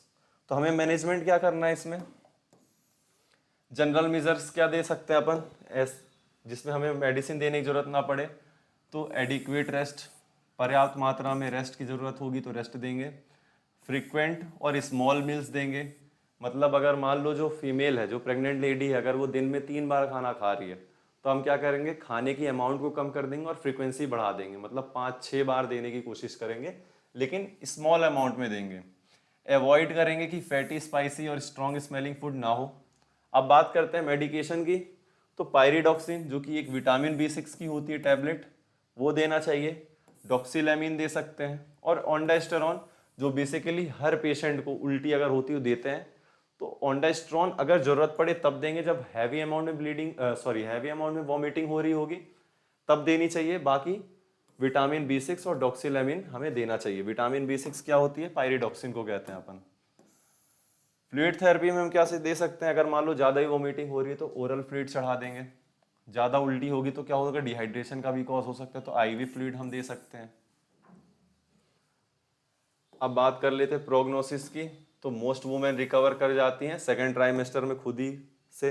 मतलब जो मॉर्निंग सिकनेस की जो साइन रहती है, अगर मान लो क्वेश्चन आया पेपर में डायग्नोसिस ऑफ प्रेगनेंसी, तो फर्स्ट ट्राइमेस्टर में आप जो सिम्टम्स और देखो 2 तरह के होंगे, सब्जेक्टिव सिम्टम्स और ऑब्जेक्टिव सिम्टम्स। तो आप सब्जेक्टिव सिम्टम में आप लिख सकते हैं कि मॉर्निंग सिकनेस जो रहता है वो फर्स्ट ट्राइमेस्टर में रहता है, और सेकेंड ट्राइमेस्टर आते आते जो सब्जेक्टिव सिम्टम्स है मॉर्निंग सिकनेस वो गायब हो जाता है। तो प्रोग्नोसिस क्या हुआ इसका, most women recover by the second trimester. I hope आपको समझ में आ गया होगा इमेसिस ग्रेविडेरम क्या होता है। अब ये लास्ट टॉपिक की बात करते हैं, कॉजेज ऑफ प्रोलॉन्ग लेबर। उसके बाद नेक्स्ट लेक्चर फिर कभी लेंगे अपन। तो causes of prolong labour, prolong labour का मतलब क्या होता है, प्रोलॉन्ग मतलब होता है कि जो नॉर्मल डिलीवरी होनी चाहिए जितने टाइम में, उससे ज़्यादा समय लग जाना, वो क्या कहलाएगा, प्रोलॉन्ग लेबर कहलाएगा। जैसे मान लो मेरे को ये पेज ही लिखना है पूरा, तो मुश्किल से मुझे लगेगा 10 मिनट लगेगा लिखने में, लेकिन 10 मिनट से ज़्यादा मेरे को मान लो 1 घंटा लग गया, 2 घंटा लग गया, तो वो क्या हो गया, मेरा वर्क जो था वो प्रोलॉन्ग्ड हो गया, ज़्यादा बढ़ गया, ज़्यादा टाइम ड्यूरेशन टेकिंग हो गया। तो आइए पढ़ते हैं। Prolong labour is a labour that last longer than the expected duration due to slow process. मतलब प्रोलॉन्ग लेबर एक वह लेबर की प्रोसेस होती है जिसमें जो एक्सपेक्टेड ड्यूरेशन जो माना जाता है निर्धारित समय की इतने देर तक में तो हो ही जाना चाहिए, लेकिन उससे ज्यादा समय लग जाना। क्यों लग जाना, क्योंकि प्रोसेस स्लो थी लेबर की। तो क्या क्या प्रोसेस हो सकती है स्लो जिसके कारण लेबर भी प्रोलॉन्ग्ड हो गया, तो सर्वाइकल डायलेशन अगर मान लो बहुत ही धीरे धीरे हो रही हो, मतलब यूट्राइन कॉन्ट्रैक्शन हो रही है लेकिन सर्विक्स डायलेट धीरे से हो रही हो। अगर डायलेट नहीं होगी सर्विक्स तो जो फीटस है वो डिसेंट कैसे करेगा, ऊपर से तो प्रेशर लग रहा है यूट्राइन का, लेकिन सर्विक्स डायलेट नहीं हो रही, तो फीटल डिसेंट नहीं करेगा। फीटल डिसेंट नहीं करेगा तो सेकंड स्टेज ऑफ लेबर में फीटस की डिलीवरी नहीं होगी। तो स्लो प्रोसेस हो जाए सर्वाइकल डायलेशन में, स्लो प्रोसेस हो जाए फीटल डिसेंट में, या अगर स्लो प्रोसेस हो जाए डिलीवरी के टाइम में। तो ये सारे कॉज रहते हैं प्रोलॉन्ग लेबर के। एक बार और पढ़ लेते हैं यहाँ पास कि यहाँ पास क्या लिखा हुआ है। तो कॉजेज यहाँ पास जैसे हमने 4T किस में पढ़ा था, ट्रॉमा, टिश्यू, टोन, थ्रोम्बिन, ये हमने पढ़ा था पोस्टमार्टम हेमोरेज में। इसी तरह यहाँ 3 P's करके याद रखना है। तो 3 P's में इसमें क्या क्या आएगा हमारा, पावर, पैसेंजर और पैसेज। पावर मतलब यूटेराइन कॉन्ट्रैक्शन, पैसेंजर मतलब फीटस, पैसेज मतलब बर्थ कैनाल। तो पावर में क्या आएगा कि एबनॉर्मल यूटेराइन कॉन्ट्रैक्शन के कारण क्या होगा, fails to dilate the cervix और पुश दी फीटस इफेक्टिवली। मतलब यूटेराइन का कॉन्ट्रैक्शन अगर ढंग से नहीं होगा तो सर्विक्स डायलेट नहीं करेगा ढंग से, और ना ही ढंग से फीटस का डिसेंट होगा। तो वही चीज लिखा हुआ है इसमें। अब ये पावर बेसिकली यूटेराइन कॉन्ट्रैक्शन का फेल हो जाना किन किन कारणों से होता है, तो मैटरनल एग्जॉस्शन, मतलब जो प्रेग्नेंट लेडी है वो बहुत ही ज्यादा थक जाए, इसके कारण यूटेराइन कॉन्ट्रैक्ट ना हो। और मान लो एक्सेसिव सीडेशन और एनाल्जेसिक्स ड्रग्स हमने यूज किए हों, फीमेल को दिए हों, इसके कारण भी क्या रहता है कि यूटेराइन कॉन्ट्रैक्शन फील करने लगता है। फिर बात करते हैं पैसेंजर की। तो पैसेंजर बेसिकली क्या हो गया, फीटस से रिलेटेड हो गया। तो पढ़ लेते हैं, problem related to the fetus. क्या क्या प्रॉब्लम हो सकती है फीटस से, कि लार्ज बेबी हो, माल पोजीशन हो। माल पोजीशन मतलब ब्रीच प्रेजेंटेशन में हो या शोल्डर प्रेजेंटेशन में हो, ये माल प्रेजेंटेशन हो गया। और माल पोजीशन में हो गया शोल्डर दैट इज एक्रोमियन उसका, फेस अगर पोजीशन में है तो मेंट्रम जिस पोजीशन में हो। तो ये पैसेंजर मतलब हो गया। पावर पढ़ लिया अपन ने, पैसेंजर पढ़ लिया कि problem related to the fetus है। अब बात कर लेते हैं पैसेज मतलब बर्थ कैनाल की। तो एबनॉर्मेलिटी हो जाए मैटरनल पेल्विस में, कौन कौन सा, कॉन्ट्रैक्टेड पेल्विस हो, प्लेटीपेलॉइड हो, एंथ्रोपॉइड हो या एंड्रॉइड पेल्विस हो। अभी हमने पढ़ा है स्टार्टिंग में, तो शायद याद ही होगा आप लोगों को। तो इस कारण भी क्या रहता है, दिक्कत हो सकती है। अब कॉम्प्लिकेशन क्या क्या होंगे प्रोलॉन्ग लेबर के कारण, तो मैटरनल का क्या होगा, एक्सॉक्शन हो जाएगा, पोस्टमार्टम हिमोरेज होने के चांसेस रहेंगे, इन्फेक्शन होने के चांसेस रहेंगे, बेबी बहुत देर तक अंदर है तो यूटेराइन रप्चर होने के भी चांसेस रहेंगे, और साथ ही साथ डिहाइड्रेशन। फीटल में क्या क्या कॉज होगा, तो फीटल में डिस्ट्रेस हो सकता है, बर्थ एस्फिक्सिया हो सकता है, सेप्सिस मतलब इन्फेक्शन हो सकता है, या फिर इंक्रीज्ड पेरीनेटल मॉर्टिलिटी मतलब डिलीवरी के दौरान ही या डिलीवरी के तुरंत बाद ही मर जाए बच्चा। ये भी कंडीशन डेवलप हो सकती है प्रोलॉन्ग लेबर के कारण। डिस्ट्रेस हो सकता है उसको, एस्फिक्सिया हो सकता है, सेप्सिस हो सकता है। तो आई होप आपको कॉजेज ऑफ प्रोलॉन्ग लेबर होता है कि आपको समझ में आया हो। Thank you.